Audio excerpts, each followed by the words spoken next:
एकीकडे जरांगेंचं उपोषण सुरू आहे तर दुसरीकडे ओबीसी समाज सुद्धा आक्रमक झालेला आहे। पाहूया त्या संदर्भातल्या टॉप 9 बातम्या। मुंबईमध्ये विनाकारण माझ्या पोरांना हात लावू नका, अन्यथा महाराष्ट्र बंद पडेल, जरांगेंचा सरकारला इशारा। तुमची आडमोठी भूमिका आक्रस्ताळेपणा मुख्यमंत्र्यांनी थांबवा, पोराला फक्त माझ्या बोर्ड लागता कामा नये हे मात्र तुम्ही समजून घ्या। राज्यातील गॅझेट इयरचा अभ्यास असणाऱ्यांनी उद्या 12 वाजेपर्यंत आझाद मैदानावर या, जरांगेंचं आवाहन। रविवारच्या आत जर झालं नाही तर एक बी मराठी लेकरू बाळासाहेब घरी राहणार नाही। फक्त शिंदे समिती मंडळाने सांगतो, शनिवारी रविवारी तुम्हाला महाराष्ट्राला मराठा घरी दिसणारच नाही। मनोज जरांगेंच्या आमरण उपोषणाचा दुसरा दिवस। ओबीसीतून काढून आरक्षण द्या अशी आमची मागणी नाही, आमच्या कुणबी नोंदी ओबीसी आरक्षणातीलच, मराठा आणि कुणबी एकच, सरकारनं संभ्रम निर्माण करू नये, जरांगेंचं वक्तव्य।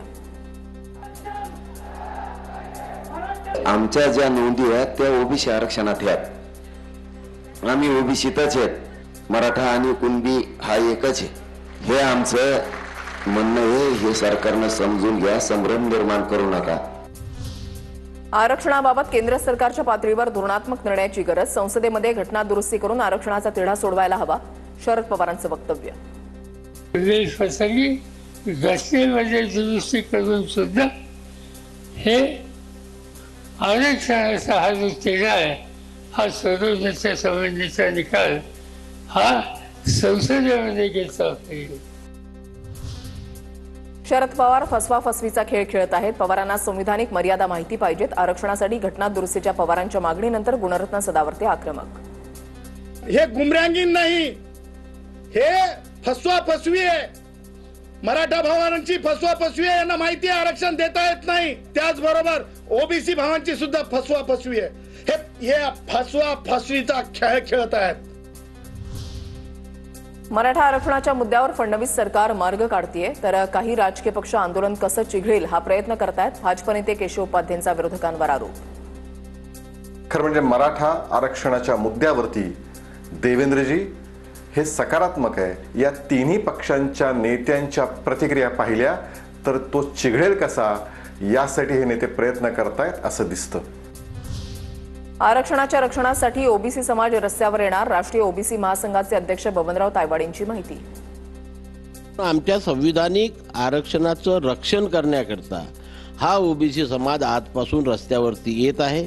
त्याची सुरुवात म्हणून नागपूर येथील संविधान चौकात आजपासून साखळी उपोषणाला सुरुवात होते आहे। जरांगेंना पाठिंबा देणाऱ्या आमदार खासदारांनी ओबीसी आरक्षणाबाबत भूमिका जाहीर करावी, अन्यथा ओबीसी समाज तुमच्यावर बहिष्कार टाकेल, ओबीसी नेते लक्ष्मण हाकेंचा हल्लाबोल। आणि जे खासदार परत एकदा सांगतो संपूर्ण महाराष्ट्राला, सांगोल्याचे आमदार डॉक्टर बाबासाहेब देशमुख, माढ्याचे आमदार अभिजित पाटील, माळशिरसचे आमदार उत्तमराव जानकर, बीडचे खासदार बजरंग सोनवणे, ते माजलगावचे आमदार प्रकाश सोळंकी, तो पापडे आमदार कोण विजय पंडित। नागपुरात आजपासून ओबीसींचे साखळी उपोषण, परिणय फुके आज उपोषणाला भेट देणार, ओबीसींच्या आरक्षणाला धक्का लागणार नाही असा फडणवीसांनी शब्द दिलाय, फुकेंची माहिती। आम्हाला फडणवीस साहेबांनी एकनाथ शिंदे साहेबांनी हे शब्द दिला होता की ओबीसी आरक्षणाला कुठेही धक्का लागणार नाही आणि तो शब्द आजही त्यांचा कायम आहे आणि आजही सरकारचा तो शब्द कायम आहे, म्हणून ओबीसी आरक्षणाला कुठेही धक्का लागणार नाही।